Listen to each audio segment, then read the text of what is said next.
hello, everyone. Thank you to Megan, who I've been communicating with, and certainly to Friends of the BC Archives for having this today. And it's great to be able to do this online and in person. I mean, to see everybody's faces, it's just so fantastic. Today, I'm going to be talking a little bit about, well, mostly, actually all about BC Black pioneers, but I'm also going to say a little bit about our society, and then we'll talk about these Black pioneers, and then we'll talk about how they're being remembered today. The first thing, though, let's talk a little bit about, let's see, this isn't going forward.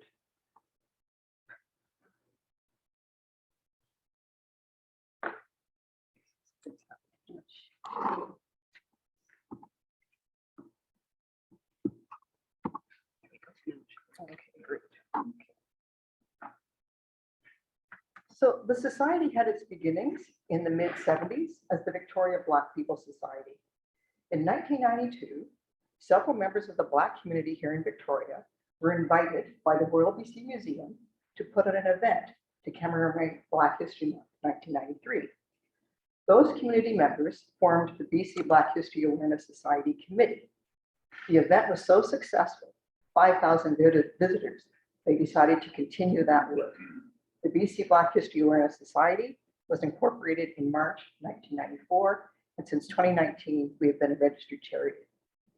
A first step in learning is awareness, as our name suggests, and we do that through our website, presentations such as this one, as well as hosting speaker, cultural, and artistic events. In addition to events, we also undertake longer-term projects ourselves or as partners. And we do this by, we assist with grant applications, we write letters of support, but most importantly, we facilitate connection between their project team and our network of Black heritage resources and organizations. 3 that we're currently sponsoring: the African Ancestry and Lived Experiences Dialogue Project, connecting with people primarily living in Vancouver, Lower Mainland, and Vancouver Island. The survey was completed by 165 people, 18 interviews, 5 focus groups. The final report was published in March, which you can download from our website. The second phase, which begins next month, is a 3-session dialogue with youth, ages 15 to 19. And the theme of those dialogues is identity and belonging in multicultural British Columbia. Alice Mirage, project lead and author, says, "We hope this resource will inspire dialogue. This will be a resource for everyone in British Columbia," and you'll like this part, "will form part of our historical records." The Black and Rural project lead, Shana Jones, says, "The goal is to seek out, honor, and theatrically showcase stories from across Canada of rurally placed Blacks like myself." She's creating a digital gallery of these stories, and you can view them on the Black and Rural Project website. It's a national project. She's gathering stories from Nova Scotia, New Brunswick, Ontario, Alberta, and in BC.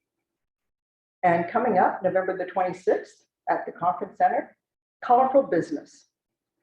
Palea Culture Society invited the Songhees Development Corporation, Mayor's Office, and ourselves to host an exhibition of local, racialized, Indigenous, and new immigrant businesses in the Greater Victoria area.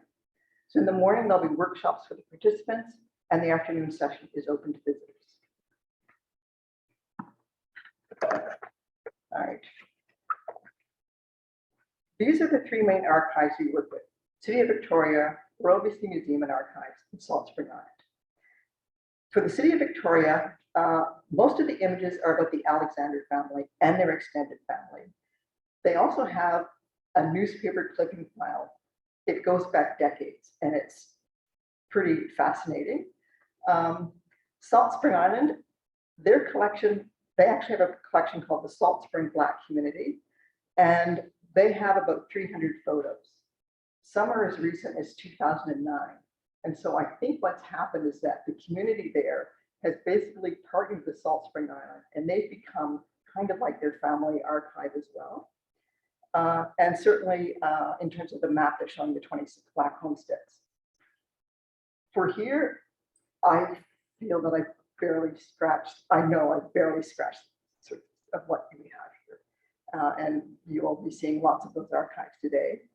And the other thing, of course, is that your archives are provincial in scope and beyond that, which means I don't have to do a lot of traveling. I can stay right here in beautiful Victoria.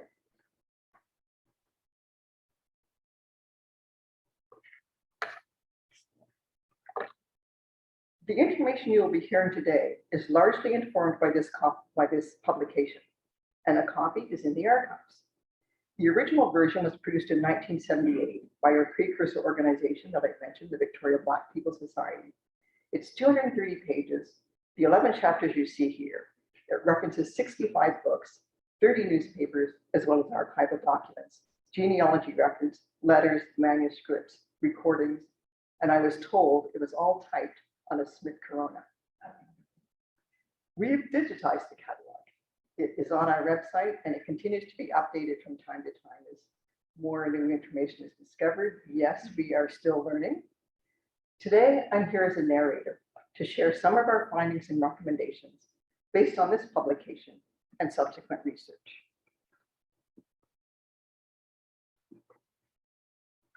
Okay, a little bit of a history lesson here. It's 1858, and there's a history of Black people in Canada and the United States dating back to the early 1600s. There is a Colored Conventions Project website and archives that tells us that beginning in 1830, a national convention movement started and are known as the Colored Conventions. And over the course of 7 decades, tens of thousands of Black men and women traveled to attend these meetings to discuss issues in the US with respect to education, health, healthcare, housing, and justice system. Despite this activism, or perhaps because of this activism, there are still laws and legislation being enacted that inhibited justice, equality, and equity for Black people. The Fugitive Slave Law required that slaves be returned to their owners. It in effect extended the reach of the institution of slavery into free states. The Black Testimony Exclusion Law. Persons having 1/2 or more of Negro blood could not testify against a white person. And then in 1857, the Dred Scott decision is handed down. And the decision effectively said that the US Constitution was not meant to include American citizenship for Black people, and the rights and privileges that the Constitution confers upon American citizens would not apply to them.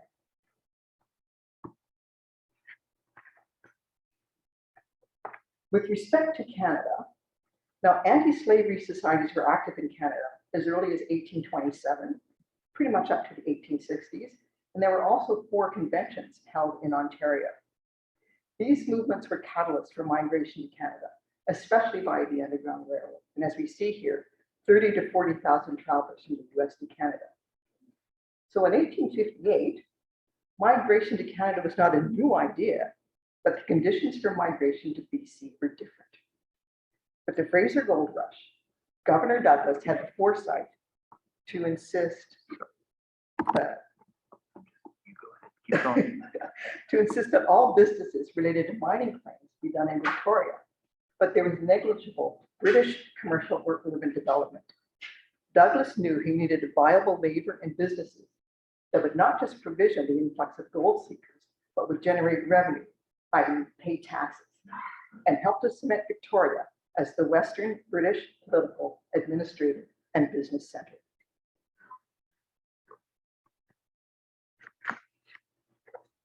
It is agreed by historians and scholars that Douglas is the only person who could have authorized Jeremiah Nagle, who was captain of the steamship Commodore that sailed regularly between San Francisco and Victoria, to meet with the Black community in San Francisco to discuss immigration.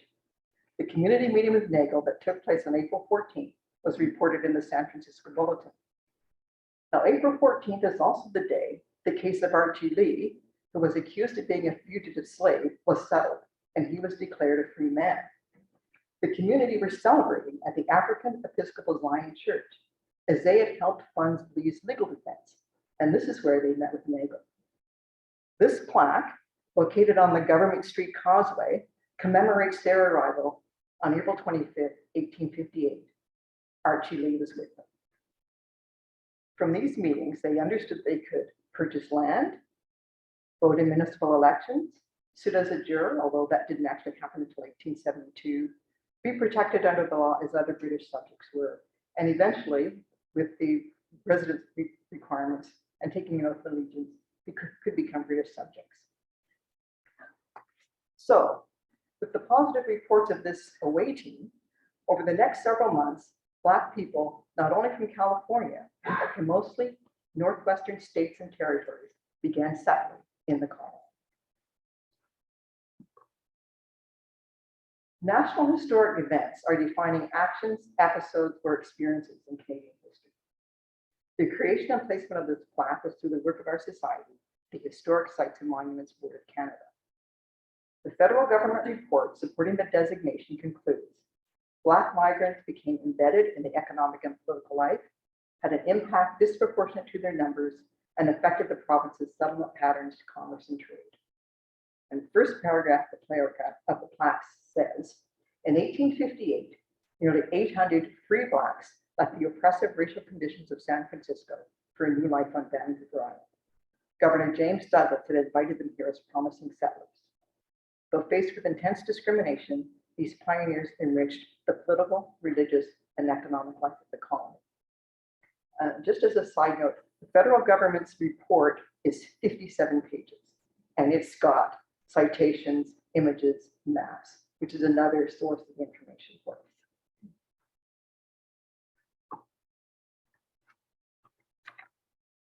In September 1858, 52 Black men applied for citizenship. Their names and occupations were reported in the Victoria Gazette. Now, while the majority settled in the Greater Victoria area and on Salt Spring Island, some did go directly to the gold fields. For those that prospected, it was in some cases to earn enough money so they could go back to the United States to secure freedom for family members. Others were also part of the road construction crews in the Upper Fraser. With respect to property ownership, in February 1859, the British colonists published a letter from Reverend Moore. He was the clergy at the San Francisco Church, and Moore writes, we have a report that these pioneers have purchased thousands of dollars of real estate on this island. Salt Spring Island Archives has documented 26 properties preempted by Black settlers, primarily using land data or census data, land title searches. The Luxton Happy Valley Archives have identified 3 substantial farms on the West Shore. This information was just uncovered in the past few years. Reviewing Victoria real estate assessment rolls, these settlers also invested in real estate. By 1864, Peter Lester had purchased 9 properties in addition to his residence. In terms of education, from the Oberlin College archives, we know 4 settlers are either post-secondary education. Oberlin was the first college in America to adopt a policy to admit Black students. That was in 1835. And if you can believe it, in 1841, they granted bachelor's degrees to women. Wow. As well, Edward Harrison, who arrived at an early age and grew up on Salt Spring Island, is listed in the Oberlin College archives as graduating in 1879. Jean Barnum, author of The West Beyond the West, A History of British Columbia, refers to Victoria's Black community as several hundred, largely middle class, men and women. Based on tax assessments, census data, newspaper archives, city directories, we found about 25 Black-owned businesses and about 150 employed in various businesses. Now, I was interested to know when these businesses started advertising, and I found the first ads were as early as July 1858, so it didn't take them long to get started. And as I continued to look through the archived newspapers, I soon realized these businesses are advertising regularly, weekly, in multiple newspapers, just as many businesses do today. So just a quick cross section here. In addition to owning a saloon, Willis Bond was a general contractor, working for private individuals, and he also bid on and won about a dozen contracts with the Municipal Street Committee. In one contract, to repair a culvert at the intersection of Douglas and Humboldt Streets, he outbid the competition on Mr. E. Phipps by 50 cents. Harris Carter advertised as a rent and debt collector. He also is recorded as a real estate agent. John Dunlop ran a livery stable and we're told introduced the first horse-drawn hack service. Joshua Howard was a lawyer. In BC's Legislative Library, there is a paper written in 2007 titled British Columbia, 1858. And in the chapter Law on Policing, it says, in July 1858, the first legal advertisement in the colony was published. Joshua Howard, an African-American man from Virginia, offered advice in law to the poor, gratis. Now, Lester and Gibbs, well, groceries, provisions, hardware, boots, shoes, miners' outfits. Like others, they were experienced businessmen. They had owned and operated a retail business in San Francisco. Wells Fargo was one of the companies they used to ship and receive stock in the US and in Canada. So another source of historical information is company records. A Wells Fargo historical article referring to the Lester and Gibbs business in San Francisco describes Lester and Gibbs as partners in a lucrative business. And the article also notes that the Lester and Gibbs business in Victoria was located close to their office. William Delaney Moses and Randall Caesar, barbershop here and bathhouse and Moses opens business in Barkerville. Sam Ringo's restaurant and hotel, gaining the reputation as the best in town. And he also offered a catering service. One event was the St. Andrew's Society anniversary dinner with 80 guests, including James Douglas. The tickets were $5, but I don't think that included your alcoholic beverages. Nathan Pointer owned and operated a men's clothing store where he sold what he called gentlemen's furnishings, shirts, scarves, comforters, and of course, umbrellas.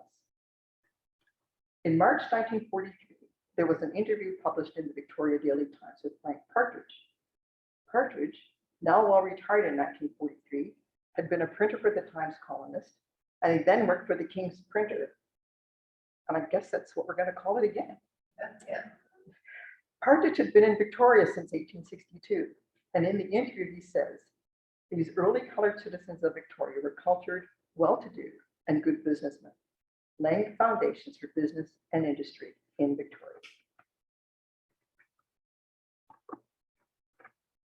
Okay, this is one of my favorite all-time photos. When I saw this, I thought, wow, that's amazing, the size of the shop. Yeah, Thomas Whiting Pierre started a business as T.W. Pierre Tailor and Dyer on 8th Street. His son, John Thomas, was born here in 1865. And in 1892, there is a notice about the partnership between the father and son. The business is now on Douglas Street. The size of the showroom, you just try to imagine the grays and the blacks and browns and the patterns and all these fabrics. I kind of wonder what those photos on the wall. I'm hoping there might be family photos. And if you look behind this, no, I can't point, to be behind the partition, no, I can't. Behind the partition, way over there, the partition, there are two people working in the back at sewing machines. John operates the business here until about 1900 and then moves to Nelson, where he opens and operates another business until the end of 1936. He returned to Victoria because of failing health. He died in April 1938.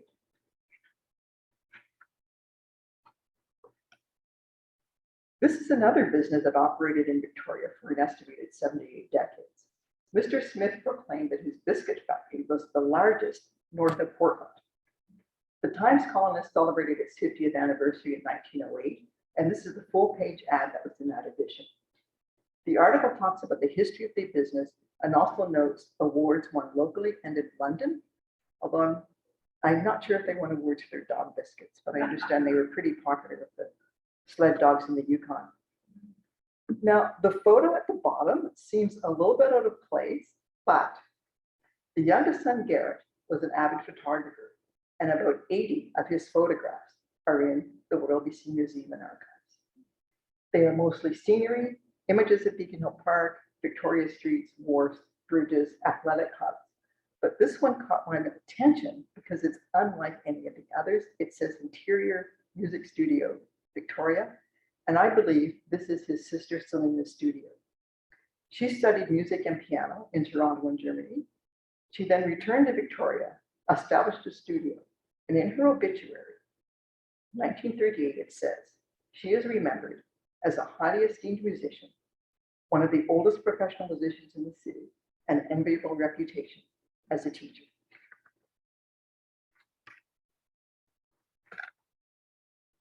Okay, take a little trip up to Barkerville.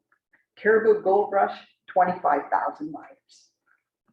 In the Barkerville archives, we've identified about 33 mining claims held by 13 colored miners, including one woman, Rebecca Gibbs. 3 Jones brothers arrived in the colony in 1859, William, John, and Elias. All 3 had graduated from Oberlin College. William and his younger brother Elias headed for the Caribou goldfields. But around 1865, they returned to the States, but as noted here, William went back to Oberlin College, completed his dental studies, and then returned to Barkerville, and he was the Barkerville dentist, Painless Jones. William Allen Jones died of pneumonia in Barkerville, and he's buried there in the Williams Creek Cemetery.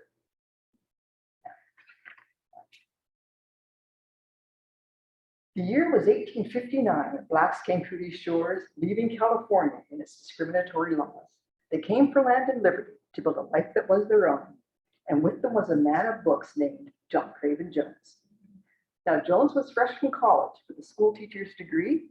To him, an education was the key to being free. The children of the settlement, they had no school at all, so we built a big log cabin, and Jones took up the call. Now, I didn't sing, but this, and music has a way of, that's how we tell our history. And in 2009, Salt Spring Island musician Phil Vernon wrote this song called John Craven Jones, and that was just a couple of verses from it.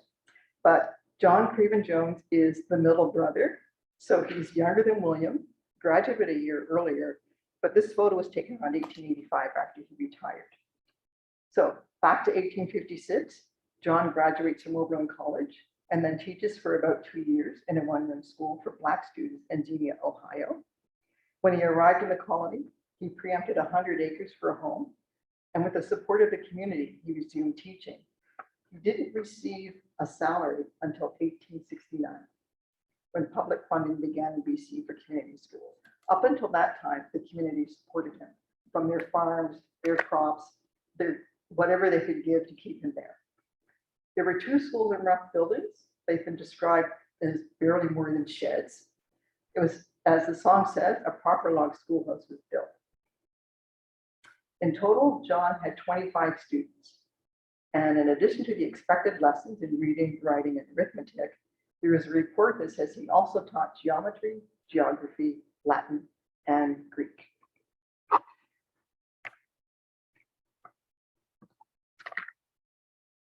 So again, across the pond, Greater Vancouver, genealogy records tell us Philip is, well, it's West Indian, which we know is Caribbean, and Josephine is from the Panama region. There are a couple of scenarios of how they may have been brought together. In the 1850s, a workforce of some 2,000 Jamaicans and Caribbeans were employed on the building of a railway across the Isthmus of Panama. It was completed in 1855. And it linked with a steamer service to San Francisco. So we also know of Jamaicans making their way to California during the California Gold Rush. So it is possible that Philip and Josephine met at that time, and sometime in 1858-59, they joined the migration to BC. Some reports say Philip initially worked in the Caribou as a cook. By 1870, he's a steward at Muse Mill, and Josephine works with him. Around 1882, the son Arthur is about 22. He operates this general store, and his brother Charles works with him. And as with their parents, Arthur and Charles, well known in the community as businessmen and as musicians.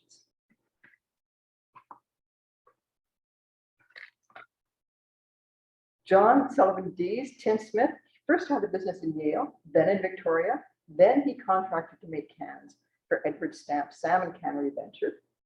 But Stamp died within a year.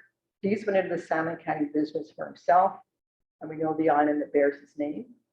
So the cannery you see here, 7 acres, 3 buildings. Apparently one of the smaller buildings included a bunkhouse for living quarters.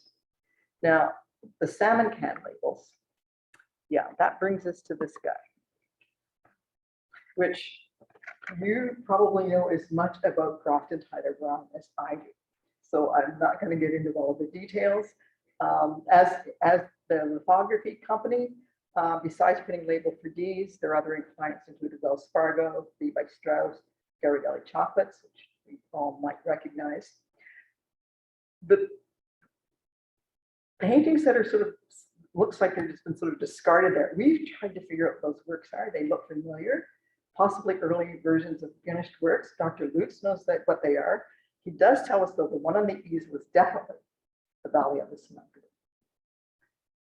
And with respect to these acquisitions, some of you may recall this amazing event we had in 2019, June 25th, 2019. People are still talking about that event. It was so fantastic. So maybe perhaps in the not too distant future, we can do that again.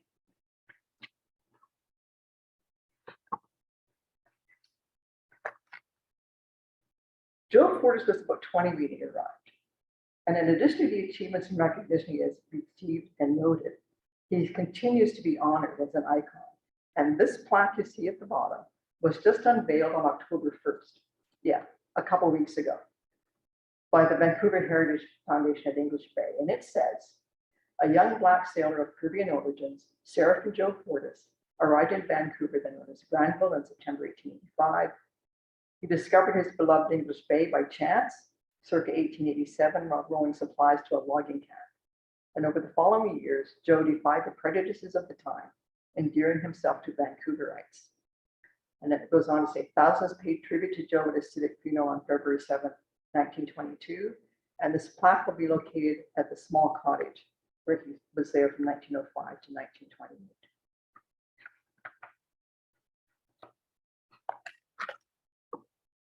Oops.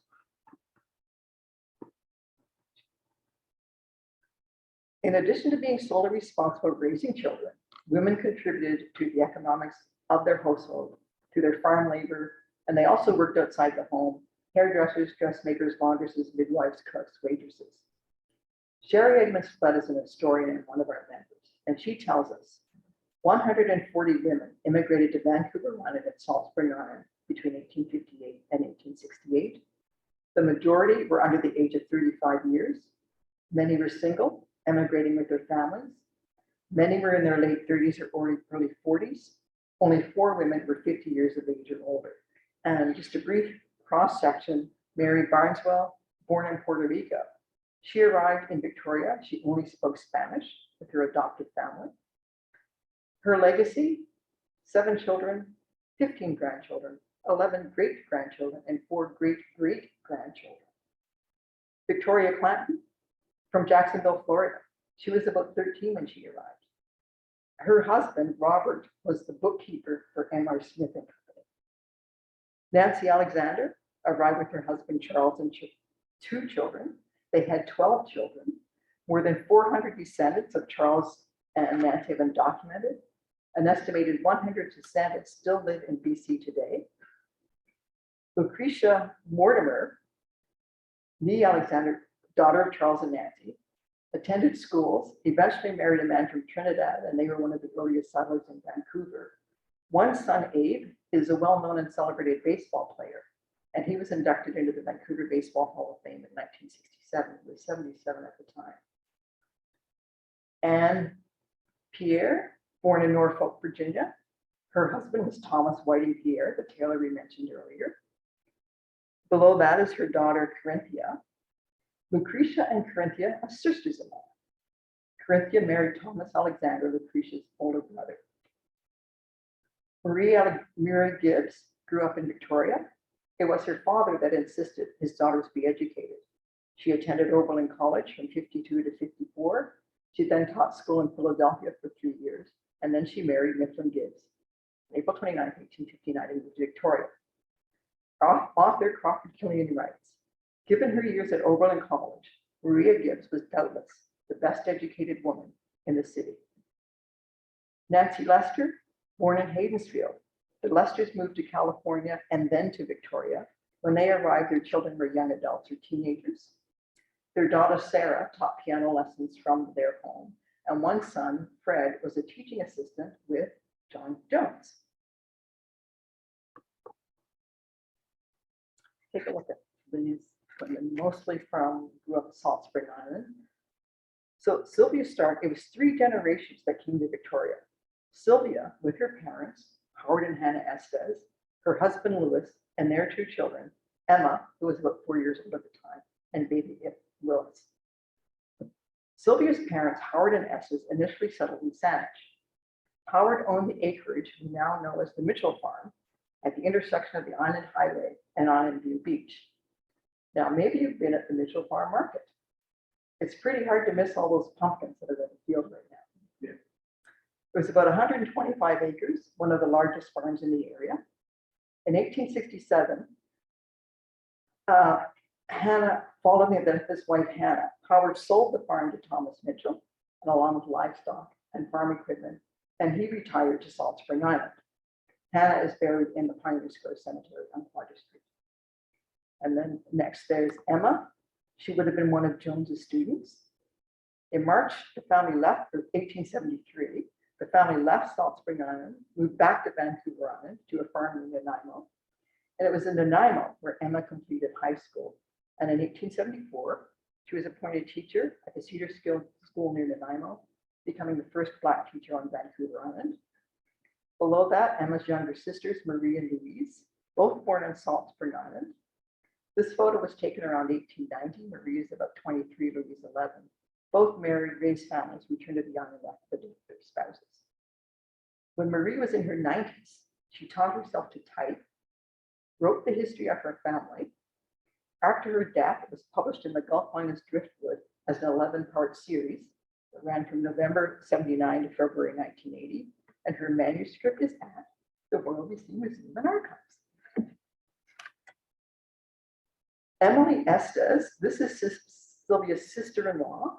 She was born in Philadelphia in 1848, so she too would have been an adolescent when she arrived. She became a dressmaker. The 2 children you see there, Howard and Hannah, named after their grandparents. Now, Sylvia Stark has become legendary. I know there's some about how old she was. I'm going to give her the benefit of the doubt, 106 when she died. This photo was taken in 1933, so she would have been about 96. The photographer, J. Wesley Miller, relates, she had an apron on and was actually hoeing corn in the garden when I arrived. She wanted the photo to be taken with her apron on, saying, "I want them to know I am a working woman."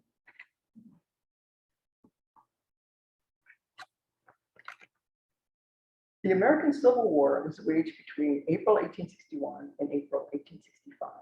At the start of the war, it is estimated there were 4 million enslaved in 15 states and territories. On April 13, 1863, this Victoria Women's Committee wrote a letter, and this is a reproduction, to the Vice President of the United States, Hannibal Hamlin, to send a donation to support the contrabands. Now, the contrabands were men and women who fled enslavement to serve with the Union Army. But the Fugitive Slave Law was in effect, and plantation owners were still insisting the government should follow its own laws and return them to the plantations. Instead, US Congress passed the Confiscation Act, which allowed the government to seize property it deemed necessary for its war efforts. Enslaved people were considered property, so those who fled for their freedom to fight for the Union Army now became the property of the Union Army and are known as the contrabands.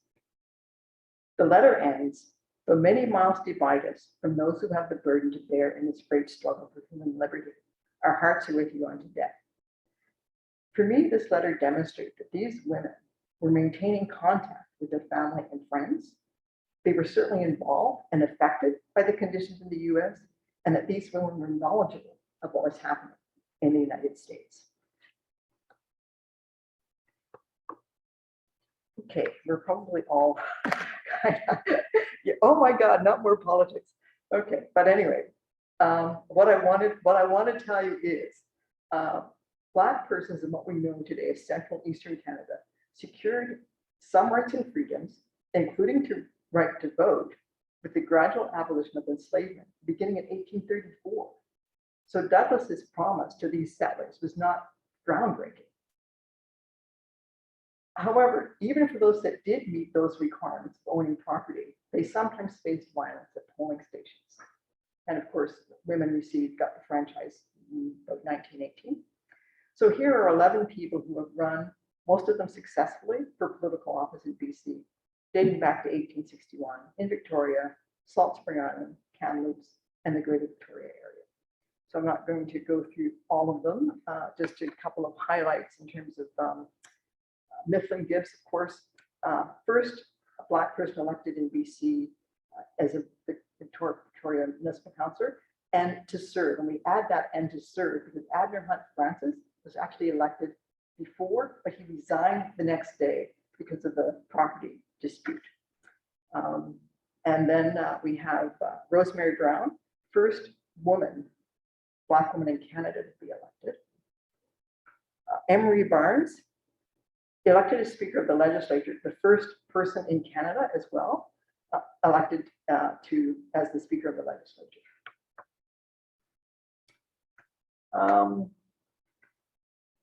Okay.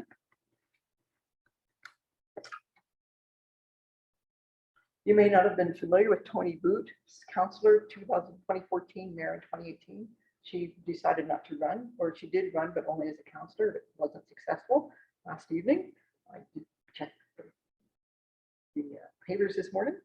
And Shamarki didn't run either, but in February 2022, he is recognized as a noteworthy historical figure by Canada Heritage as part of the federal department's celebration of Black History Month.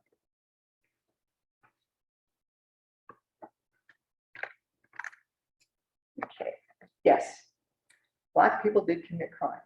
They were charged, arrested, fined, or jailed. And one early substantial work about these pioneers is this thesis of James Pilton. He has documented 23 cases, and as you see, assault, theft, property destruction. And we've also since then found several cases of property disputes and matrimonial disputes as well.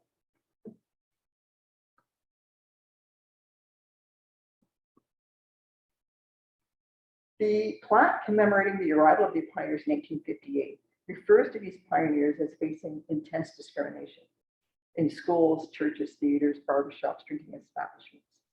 Now, this phrase, "still the war of complexional distinction is upon us," was in a speech by Sarah Pointer, delivered when a British flag sewn by the women of the Black community was presented to the Victoria Pioneer Rifle Corps in 1864. The Corps itself was formed in response to discrimination by the city's fire brigade. I've already mentioned the colored conventions that were to address issues. Since then, of course, there have been various organizations and groups and committees and focus groups to try and find a pathway to these issues. And in 2022, the federal or British Columbia funded this study on the Black Convener Pilot Project, March 2022. Now, the results may not be quite what they were hoping for, but the findings you see here are based on 6 months of research, 2,000 survey respondents and focus groups. 2 were held in French, 350 participants.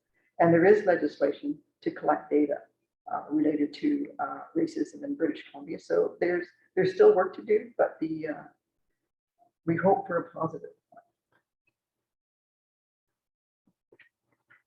Okay, you can't really talk about BC's Black pioneers without including Mifflin, Wistar, Gibbs. And in anything I mentioned it, employment, property, politics, civil and human rights, Gibbs was a de facto leader of the community in all these areas. And the federal government thinks so too, naming him as a person of national historic significance in 2009. And this is another substantial report from the federal government, 26 pages, 17 images, maps, citations, and so on. And his career is so outstanding, I'm just going to mention some of the highlights.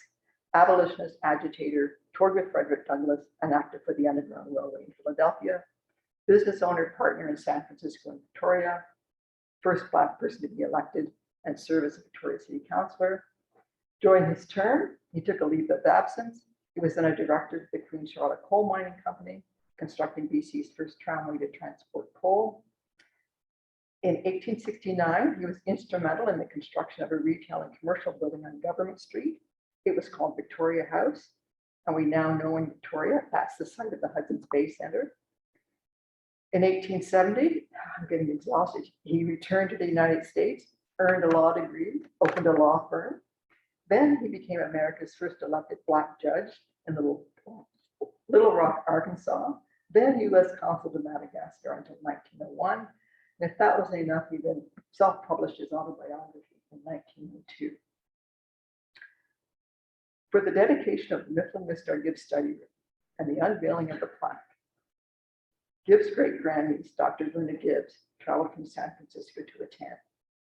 Now, as I said, he is a very much revered and esteemed and respected person, but she calls him Uncle Mifflin. Okay, so just to reorient kind of where we are, we have the establishment of both Vancouver Island and the mainland as separate colonies, and then coming together in 1866. BC becoming the first province in 1871, and finally the railway. One of the promises in becoming the province is finally completed 14 years later in 1885. So while there have been Black settlers in Vancouver dating back to 1859, Hogan's Alley is the place that many across Canada think of when they think about early Black settlement on the West Coast.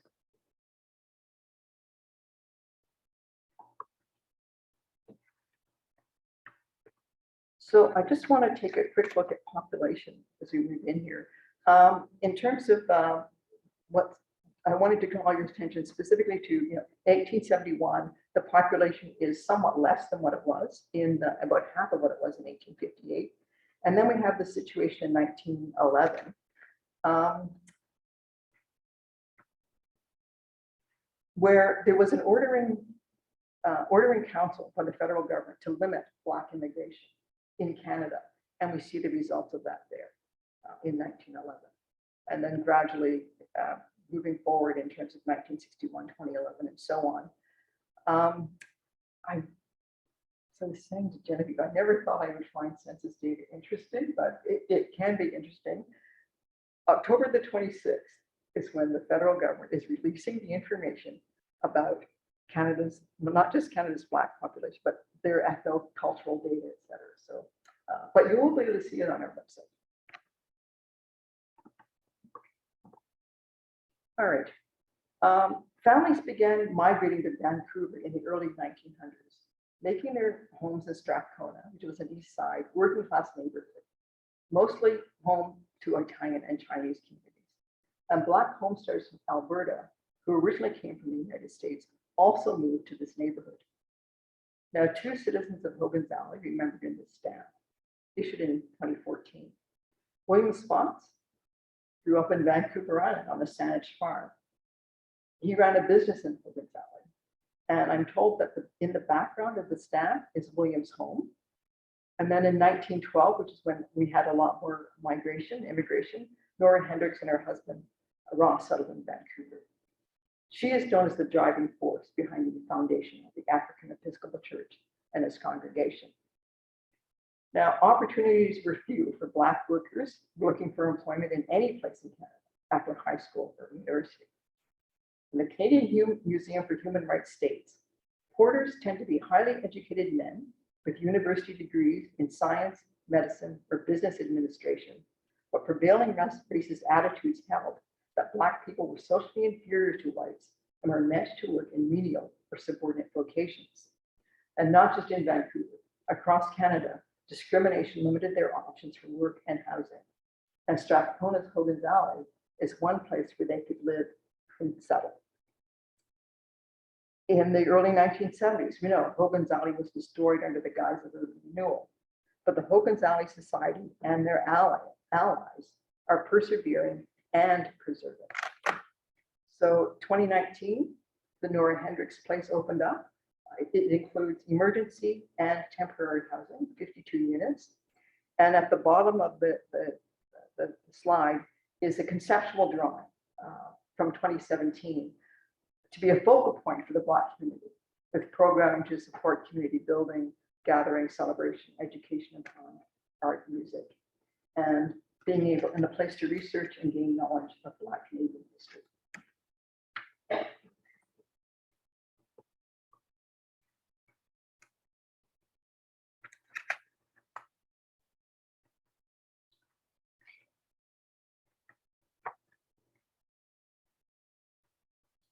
In the photo there, that's Emma's great-grandniece, Nadine Sims, with her daughter and granddaughter. They're viewing the plaque commemorating Emma Stark as the first Black teacher on Vancouver Island. The plaque is at 331 Leslie Street in Nanaimo, where Emma had her home. So some landscape, Alexander Park, Deas, Giscombe Rapids, Giscombe Porters Trail, Henry Houston Scott Park, Dane Creek, Corn Mountain, Stark's Crossing, Stark's Road, are all named after Black pioneers. There are bricks, named bricks in Bastion Square and along Fort Street. We've seen some of the plaques commemorating the Black pioneers as individuals and as a collective. Then we have all these places, mostly 19th and 20th century achievements for Harry Jerome, Emery Barnes Park, John Braithwaite, Barbara Howard Plaza, Pullman Porter Street, the 150th anniversary named as noteworthy Canadians.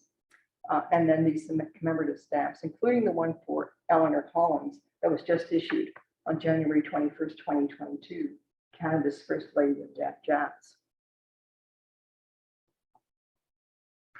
This is Dandridge House in Fernwood.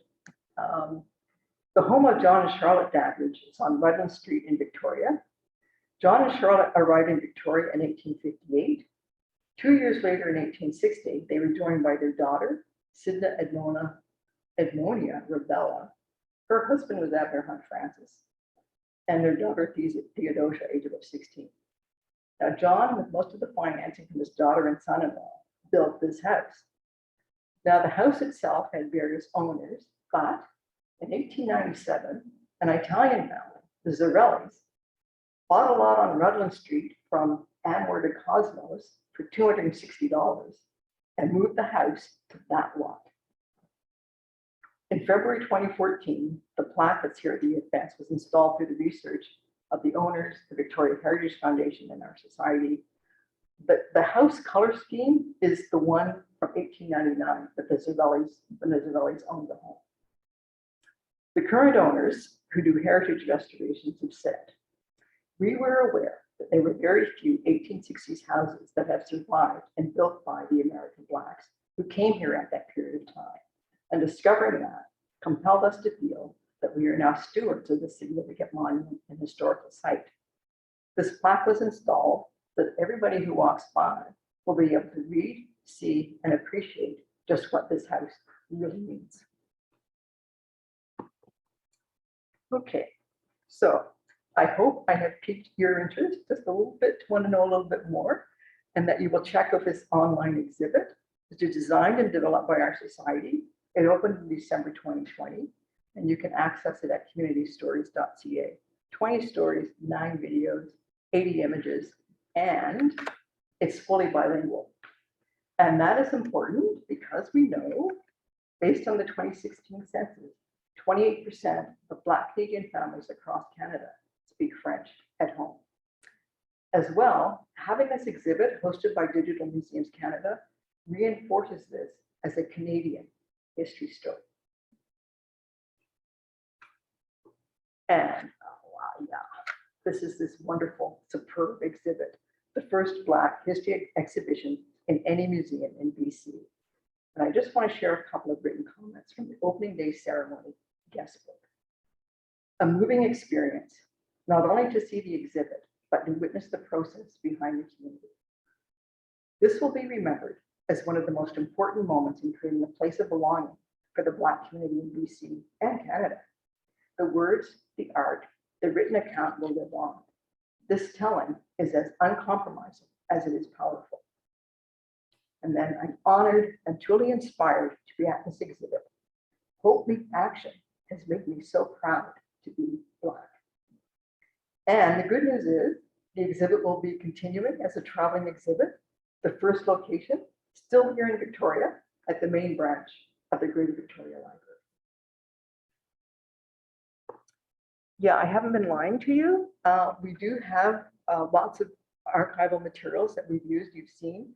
Also from our website, the Learning Center, the catalog is there. Some of the places of interest I've mentioned. We also have lots of resources for educators and parents, including a quiz for kids, and they can download, they can finish the quiz and download and get a BC Black History Awareness Society certificate. some of the authors, historians, archives, and organizations I mentioned, as well as these newspapers. Thank you.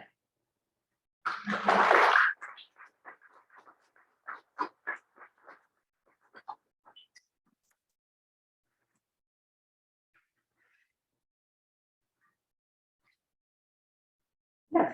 I have one question on this last slide. With large space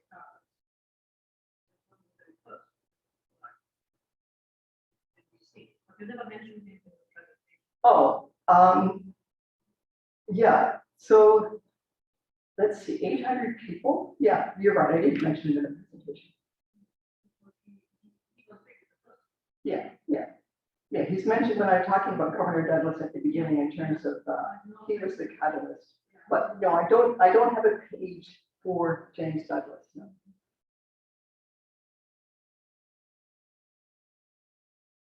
Yes. There was a black politician in Ontario called Lincoln Alexander. Yes. Yeah. Was he related to these Alexander? I don't think so. Yeah, I don't know. But in January, of course, we'll be celebrating Lincoln Alexander Day.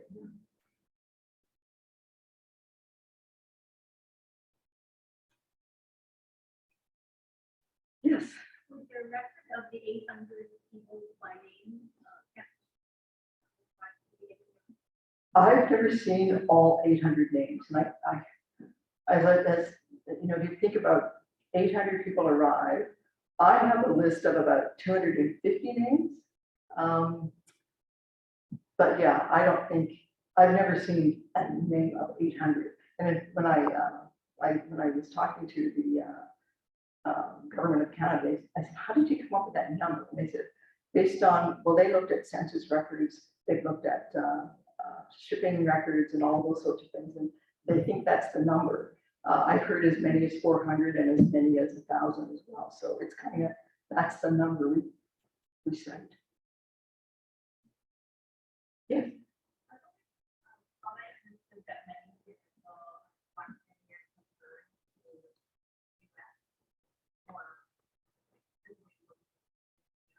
Mm-hmm. How many did you say of the 800? Oh, sorry. So the question is about wondering how many actually stayed at the original 800. I'm guessing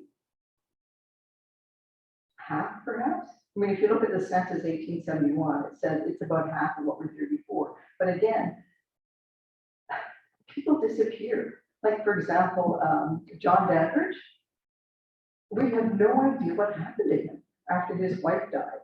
He returned to the States. We suspect that his daughter, with his granddaughter Theodosia, but what happened to her? Yeah, it's just, yeah. I'm always amazed when you can't find a person, but maybe you're not surprised. Yes. I know I'm President Edward Harrison.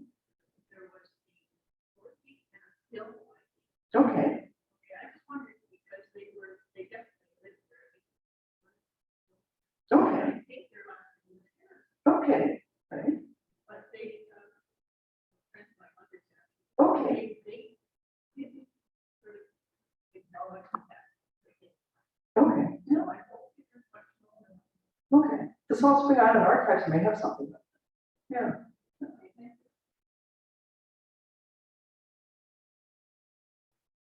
Kelly, you got some online? Nothing online, but a question from me. You mentioned recent discovery or finding, I should say, in the Weston Happy Valley. Could you elaborate on that a little bit? Well, there was a grave marker in one of the cemeteries there, and they were trying to figure out, like, who is this guy? And as I said, looking through their land titles, etc. So near Happy Valley Road, there were two farms there. Of course, I can't recall both of the names right now. One was Scott. And then there was another one that was a little bit further north of Machosen. But yeah, so there is some information, more information on our website. But yeah, it was quite interesting And I'm always surprised that we're still finding really cool stuff. Yeah. As a follow-up to that, the Luxton archives they don't have any digital presence and they're not very communicative that way, but they are very active at the Luxton Fair, and if anytime the Luxton Fairgrounds has public events, so I recommend you'll check out their historical building there, and they have a great binder that they created, I think, with your help, where they compiled all of the Black history of the West Shore, and you can go and look through it in person when they have public events.